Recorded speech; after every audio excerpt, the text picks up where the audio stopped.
Next we have Cheryl Russ, and as you've read, Cheryl's been 40 years here in the Kimberley, most of that time on Gibb River Station, and it's nice to see Cheryl here again. Come on up and entertain us, Cheryl. Welcome.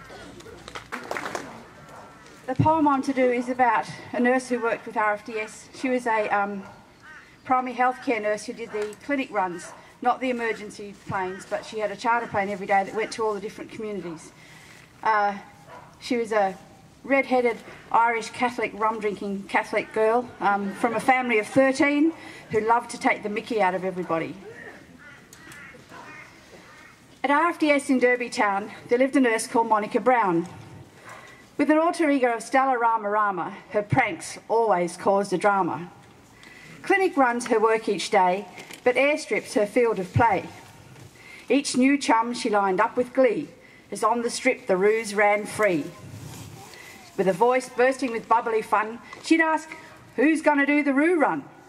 As faces looked at her quite blankly, in all seriousness she'd say, quite frankly, "Come on, you are the new chum, you can do the roo run." To be airborne without a flip, first we have to clear the strip.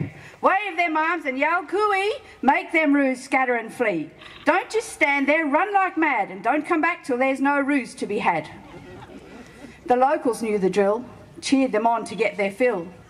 Said with grin from ear to ear, "That clinic long at Tidamonica's here. She gonna play that joke on that silly Guttier bloke." So doctors, nurses, physios too, all had a go at chasing the roo, and later, much to their chagrin, would realise they'd all been taken in. Roo's a problem, that's for sure, but they took off at the engine's roar. But if Mon had a dime for every sucker, she'd never need to sing for her tucker. So word got out amongst the guys, around Monica it paid to be alert and wise. Then into town came one young lad who swore this doctor would never be had. Red rag to a bull, he was in strife, but she had to pull the gag of her life.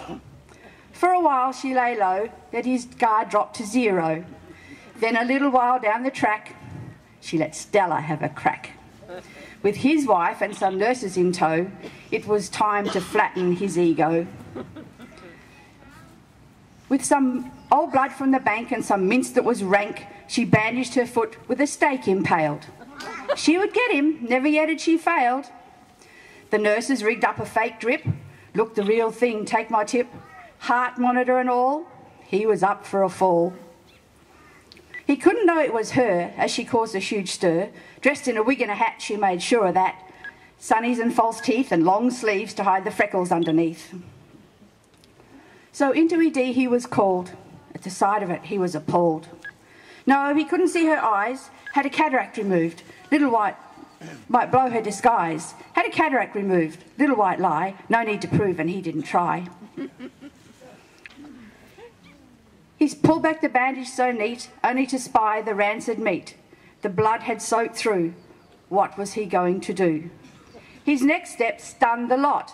Nearly ruined the whole plot. Call the surgeon, theatre will need.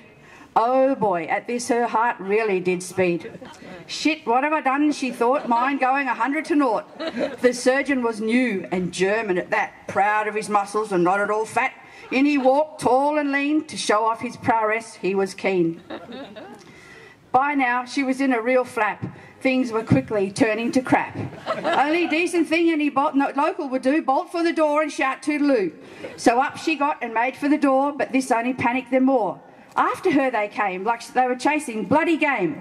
Back to the table they dragged her quickly. At this she really did feel sickly. She let them undo the bandage again. She really couldn't stand the strain. And as they unwound and it fell to the floor, in amongst the mud, the blood and the gore, they found her sign stating clear, Monica was here. He took it all in good part, couldn't believe she was so smart. The surgeon was chuffed to be included. So much fun in this little town so secluded. Her reputation was intact. She's the best, and that's a fact. She's still a legend on the station run. There's no taking off till the roo run's done.